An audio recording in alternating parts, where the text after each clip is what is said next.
이제 2012년이 한 달 반 정도 남았습니다. 이 기간 동안 미국의 재정 절벽에 대한 이야기 혹은 유럽의 재정 위기 또 중국의 정권 이양 등 많은 또 불확실성 이슈들이 대두가 될 텐데요. 이런 이슈들 우리가 어떻게 살펴봐야 하는지 어떤 관점으로 바라보면서 투자 전략 세워봐야 하는지 자세하게 또 짚어보겠습니다. 동양증권의 이철희 이코노미스트 모셨습니다. 안녕하세요. 네, 안녕하십니까. 네, 먼저 지난 주말 사이에도 미국에서 이야기가 나온 것이 재정 절벽에 대한 또 여러 가지 합의를 하겠다라는 소식이었습니다. 먼저 재정 절벽 이슈에서 핵심 포인트는 어디에 있는 건가요? 일단은 부시 감세가 종료되는 세금 증가 4천억 달러하고 그다음에 정부 지출 축소 2,070억 달러에서 모두 6,070억 달러 재정 축소가 발생을 하는데 이게 경기 침체를 불러올 거라는 하나의 우려가 있고요.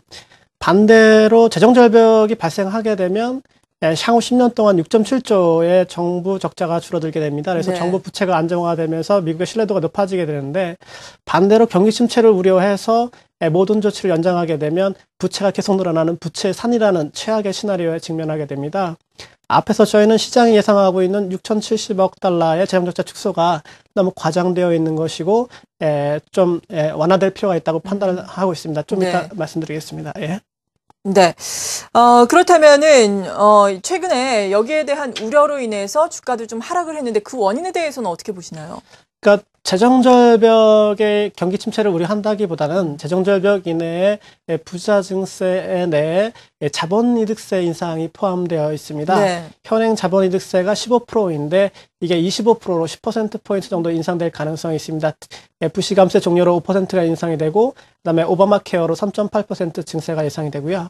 그다음에 피스 세액공제라고 해서 1.2%의 세액공제가 종료되면서 전부 10%포인트의 인상이 예상이 됩니다. 이는 1954년 이래 가장 큰 폭의 증가입니다.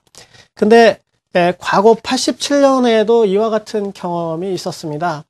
그때도 20%에서 28%로 8%포인트의 자본이득세 증가가 있었습니다만 당시에 입법이 86년 10월 22일 날 실행이 되었는데 그 전에 9월에 이걸 우려를 반영해서 9% 정도 미리 하락을 했었고요.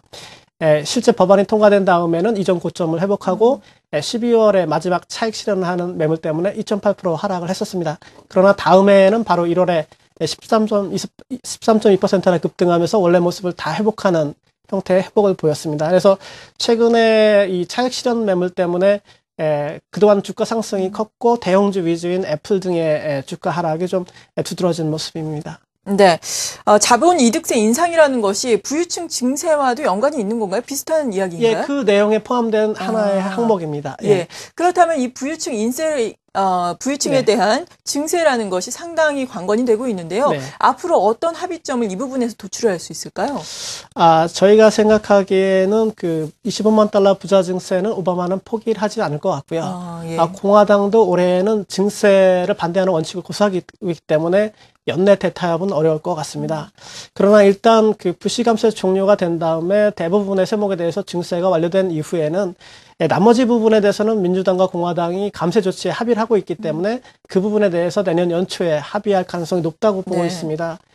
저희가 민주당과 공화당이 같이 의견을 일치하고 있는 부분에 대해서 합의를 할 경우에 재정적자 충격이 2,250억 달러 정도 될 것으로 추정을 하고 있습니다. 그리고 공화당 같은 경우는 국방비 삭감도 반대하고 있기 때문에 재정지출 삭감에 대해서도 합의할 경우에는 더 이상의 충격은 없을 거로 생각을 하고요.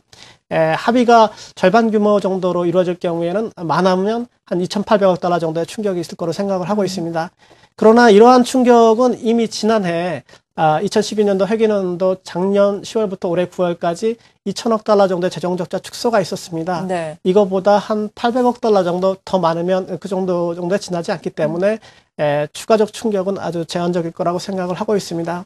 다만 이거에 대한 합의 시기가 문제인데요. 내년도에 얼마나 빨리 이 부분에 합의하는가의 문제인데 부채 한도 상향이 내년 3월에 있을 거로 생각이 됩니다. 현재 16.4조 달러인 부채 한도가 내년 2월이나 3월에는 만기가 될 거로 생각이 되기 때문에 이거를 올릴 협상을 할 때 협상이 완료될 것으로 생각을 하고 있습니다. 네, 합의 시기가 관건인데 이 부분은 한 3월 정도에 합의가 되지 않겠느냐라고 예상을 해주셨고요. 네. 전반적으로 재정 절벽에 대한 위험은 좀 과장된 측면이 있다라고 평가를 해주시면서 일례로 자본이득세 인상 같은 경우에도 이것으로 인해서 주식시장에서 차익실현 매물이 나왔지만 과거의 사례로 본다면은 차익실현 매물이 나온 이후에 거기에 대한 반작용으로 인해서 오히려 증시가 올랐다라는 점 좀 긍정적으로 봐도 좋겠다라고 말씀해 주셨습니다. 네. 이렇게 재정 절벽 이슈에 대해서 저희가 큰 그림을 먼저 그려봤는데요. 그렇다면은 미국의 전반적인 경기라든지 소비 심리는 이런 것에 따라서 좀 훼손되지 않으면서 좀 긍정적인 흐름을 이어갈까요? 어떻습니까? 자본이득세 때문에 증시는 좀 충격을 받고 있습니다만 가계 부분의 심리는 아주 빠르게 정상화되고 있습니다. 특히 이제 미국의 주택 가격이 6년 동안 하락세를 멈추고 올해 처음으로 2% 이상의 상승이 예상되고 있는데요. 그와 더불어서 가계의 금융부담 비율이라고 하는 수치가 있는데 그게 30년대 최저로 낮은 수준입니다. 네. 그래서 가계 부분의 소비가 빠르게 회복될 것으로 생각을 하고 있습니다. 일단 주택 가격은 2006년 4월 이후에 고점을 치내 여태까지 이제 6년 이상이 지났고요. 이 주택 가격의 본격적 회복을 예상하는 게 크게 이상한 것은 아닙니다. 대개 금융위기 이후에 평균적으로 6년 이후에는 회복을 경험했고, 일본 같이 장기화된 나라를 제외를 하게 되면 평균 5년 이후에는 회복을 경험했었습니다. 그리고 아까 말씀드린 아까 그 미국의 가계 금융부담률이라는 숫자가 검은색 그래프로 나오고 있습니다만 이게 2007년에는 19%를 넘었습니다만 지금은 16% 아래로 내려가 있습니다. 그리고 이게 84년 이래 최저로 낮은 수치입니다. 그리고 이게 낮아졌던 80년대 중반이나 90년대 보시면 소비가 4% 이상씩 증가를 했었습니다. 그래서 내년도에는 소비가 좀 빠른 회복세를 보이면서 회복을 보일 것으로 예상을 하고 있습니다. 네, 이렇게 전반적인 미국의 문제에 대해서 알아봤습니다. 특히나 재정 절벽의 해법을 찾기 위해서 오바마 미국 대통령과 또 의회 지도부 간에 16일부터 또 회동이 이어진다고 하니까 발빠른 행보를 보이고 있으니까요. 이 부분은 또 지켜봐야 되겠습니다. 그리고 또 우리가 이야기를 나눠볼 만한 이슈가 G2 문제, 중국의 문제입니다. 18차 당대회가 계속해서 열리고 있는데 중국의 먼저 경기 흐름은 전반적으로 어떻게 진단을 하세요? 그러니까 여름만 해도 경착륙 우려가 있었는데 9월과 10월을 거치면서 투자, 소비, 수출, 화물 운송량 대부분의 지표에 있어서 안정세를 보이고 있습니다. 그래서 중국 경착륙 우려는 거의 해소되었다고 볼 수 있겠습니다. 그러나 문제는 중국 지도부가 구조개혁을 강화할 거라는 예상입니다. 1970년부터 중국이 개방을 한 이래로 시장개혁의 모범생이라고 칭찬받았던 중국이 지난 10년 동안 국유기업 위주로 성장하는 바람에 국가자본주의의 대표주자라는 명칭으로 바뀌었습니다. 그래서 이런 오명을 덜어내기 위해서 시장개혁을 강화할 거라고 생각이 들고요. 특히 올해 2월에 세계은행과 같이 국무원이 차이나 2030이라고 하는 2030년 청사진 리포트를 발표하면서 국유기업 개혁을 천명한 바 있습니다. 그리고 부실화된 지방정부나 국유기업의 대출을 좀 엄격하게 관리를 하고 있습니다.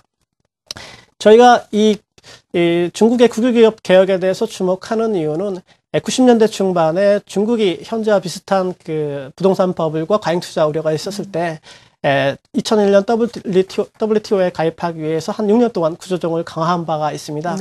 그 당시에도 투자는 GDP의 기여율이 2%로 낮아졌지만 소비가 5%대로 높은 기여를 하면서 8% 초반의 성장을 한 경험이 있습니다.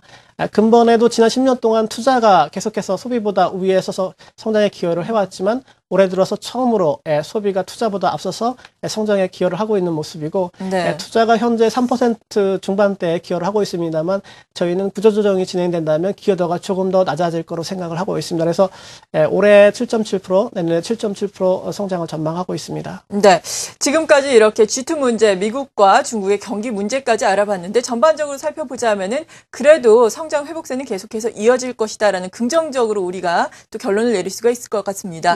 이에 따라서 그렇다면 올 연말까지 자산 시장에 있어서 투자 전략은 전반적으로 어떻게 세워봐야 될까요? 저희가 단기적으로는 유럽 재정위기, 특히 아까 말씀드린 자본이득세 상향 문제 때문에 증시 부분에서 조정 압력이 있을 거라고 생각을 하고 있고요. 내년 3월 재정절벽 타협이 있을 때까지 정치적 불확실성이 남아있기 때문에 단기적으로는 약간의 충격이 있을 거로 생각을 하고 있습니다. 그러나 좀 시장이 기대하고 있는 완만한 형태의 회복보다는 재정절벽 충격 이후에 빠른 회복을 내년에 가정을 하고 있고요. 특히 네. 이제 미국의 가계부 분야 금융시장이 정상화되었기 때문에 그걸 충분히 지지할 수 있을 거로 생각을 하고 있습니다. 근데 이제 문제는 이러한 현재의 재정절벽 위험이나 중국의 경착륙 위험 등을 반영을 해서 자산 배분이 채권형 펀드 위주로 급격히 쏠림이 진행되고 있다는 건 사실입니다.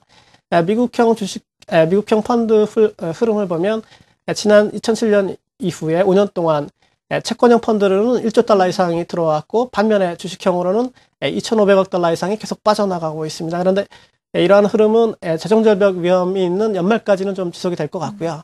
재정절벽 위험이 해소되는 내년 봄부터는 빠르게 정상적인 자산인 주식이나 회사채나 그다음에 고금리 투자인 대한투자 등이 좀 비중이 좀 늘어날 것으로 보고 있습니다. 네, 잘 알겠습니다. 동양증권의 이철희 이코노미스트였습니다. 감사합니다. 네, 고맙습니다.